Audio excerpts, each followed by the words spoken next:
Fabíola, eu entrego tudo, porque eu acho que faz parte do contrato de uma liderança que quer mudar o Brasil com o povo brasileiro, que esse bastidor também seja absolutamente partícipe de todo mundo. Então, veja, são dois assuntos que a sua pergunta encerra, embora eles possam convergir no futuro. Neste momento da vida brasileira, existem duas grandes forças partidárias que não têm candidato e que ainda estão sem definir concretamente o que é que vamos fazer com o posicionamento na sucessão presidencial. União Brasil, que é resultado de uma fusão do DEM com o PSL, essa é uma informação importante, porque eu vou precisar dela logo mais, e o PSD, que até ontem tinha a possibilidade de lançar o senador Rodrigo Pacheco, presidente do Senado, para a presidência da República, cogitou de lançar o Eduardo Leite, e nas duas questões não aconteceu de confirmar a candidatura, então o PSD, que é presidido pelo Gilberto Kassab, permanece ainda sem uma posição definida. Então, diante desse quadro, eu tenho me movimentado porque eu costumo respeitar as organizações, diferentemente, por exemplo, do Lula, que está destruindo tudo quanto é de organização partidária, especialmente aquelas que podem fazer sombra a um pensamento mais crítico, mais progressista, mais decente da vida brasileira, como está fazendo com o PSOL, com o PCdoB, com o PSB, que é uma tragédia. Eu respeito. Então, eu confinei meu esforço de diálogo com essas duas forças. Então, a primeira resposta é sim, eu tenho conversado bastante, sendo que, no caso do DEM, que é uma parte importante do partido hoje, presidido pelo meu amigo Luciano Bivar, que vem da fusão com o PSL, já vemos de um entendimento antigo.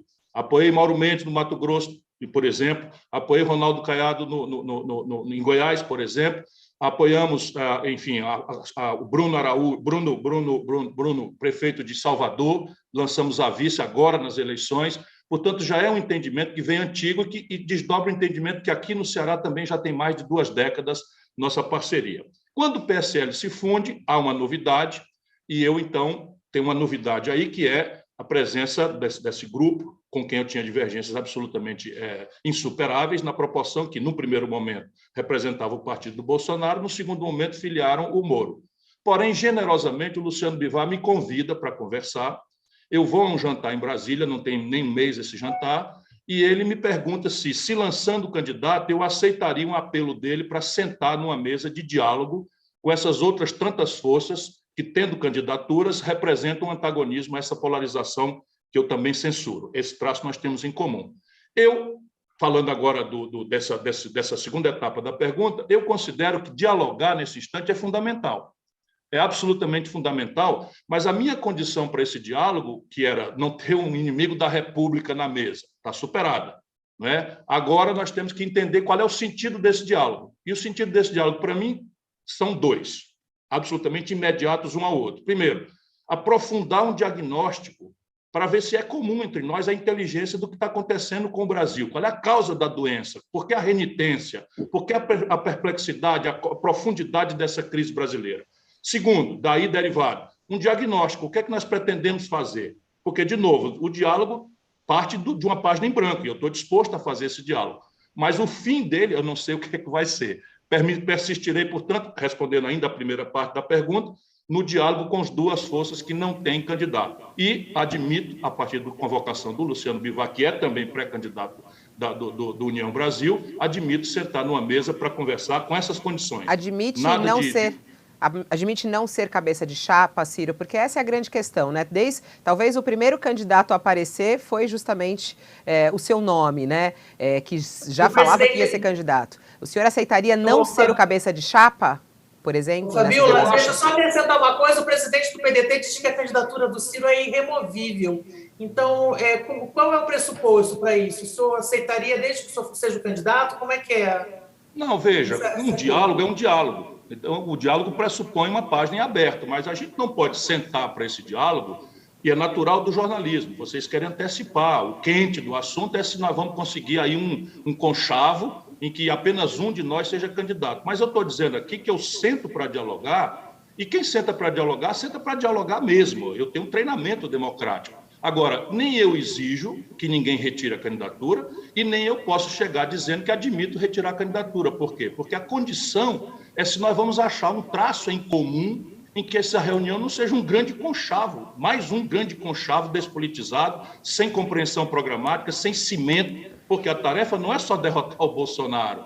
A tarefa não é só impedir que o Brasil caia de volta na tragédia do lulopetismo corrupto. A tarefa é construir um caminho para o Brasil em cima de uma crise que vai nos deixar um país com terra arrasada. Agora, Ciro, você chegou a definir essa união que vai juntar no mesmo palanque Fernando Haddad, Geraldo Alckmin e Guilherme Boulos como um casamento de jacaré com peixe-boi. E como é que você define o híbrido que resultaria de uma junção de Ciro Gomes com o conservadorismo do Kassab e com a falta de definição de um Luciano Bivar? A questão que define, eu estou tentando responder nas perguntas anteriores, Josias. Veja, o Brasil tem uma emergência. A emergência é o calendário eleitoral. Mas o Brasil tem um problema de fundo, que é, volto a dizer, a mais grave, mais renitente, mais complexa crise econômica. Portanto, o diálogo tem que ser em cima, basicamente, da tentativa de achar traços em comum de um diagnóstico dessa crise e a terapêutica que nós temos que construir. Se a gente sentar achando que vai ser só um conchavo, o que resultaria disso seria uma coisa mais ou menos parecida com essa mesmo, sabe? Reunião de jacaré com peixe-boi. Não pode ser assim. No meu caso, não será assim. O que eu estou disponível para conversar é sobre as bases de um projeto nacional de desenvolvimento, e eu não sou dono da verdade, mas eu tenho uma base para começar a conversar isso daí. E há muitos traços em comum, porque esse projeto que eu defendo precisa de uma amplíssima aliança de centro-esquerda, que na prática deve conciliar o setor produtivo da economia brasileira com o mundo do trabalho que está sendo destruído no Brasil. A soma de informalidade selvagem com desemprego aberto já alcança quase 70 de cada 100 brasileiros. O endividamento das famílias é o maior da história. 72% das famílias brasileiras estão endividadas, 63 milhões e 700 mil brasileiros humilhados no SPC, 33 milhões de brasileiros ganhando menos do que o salário mínimo, que, por sua vez, é o pior poder de compra dos últimos 15 anos e só perde por valor do salário mínimo da Venezuela. Estou dando aqui exemplos práticos. Essa tarefa não se basta em derrotar o Bolsonaro, como todos os democratas queremos. É preciso entender o que causou o Bolsonaro. O Bolsonaro não caiu de Marte. O Bolsonaro desceu na Terra, no Brasil, e se transformou em presidente da República por causa do colapso moral e do colapso econômico que o Lula e o PT produziram. Mas qual é a afinidade política que o senhor tem programática com quem o senhor já definiu como viúva do bolsonarismo, viúvas de Bolsonaro? O Moro saiu, mas o Dória continua lá, né? Por isso que eu estou dizendo da metodologia. Nós precisamos defender um diálogo em que eu compreendo. Veja, a minha questão, quando eu falo viúva do bolsonarismo, é olhando para o alinhamento das pessoas, dos grupos políticos, na eleição passada. Evidentemente que se as pessoas rompem com esse passado de forma crível, honesta, não é? E se colocam olhando para o futuro, inclusive fazendo autocrítica de que aquilo foi um gravíssimo erro, quem sou eu para julgar essas pessoas?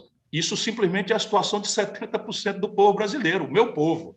O nosso amado povo brasileiro, numa proporção de 70 de cada 100, em São Paulo, onde vocês estão, ou em Brasília, onde está o Josias, ou em Minas Gerais, né, votou no Bolsonaro. O nosso povo é ex-bolsonarista, porque foi enganado. E está querendo agora, não é, que a gente resolva esse problema sem fazendo de conta que o Bolsonaro caiu de Marte. Não posso permitir que isso aconteça. Então, o diálogo sim, vamos conversar. Agora, eu, por exemplo, em 2018, estava contra o lulopetismo corrupto e contra o bolsonarismo boçal. Essa é a minha posição desde sempre.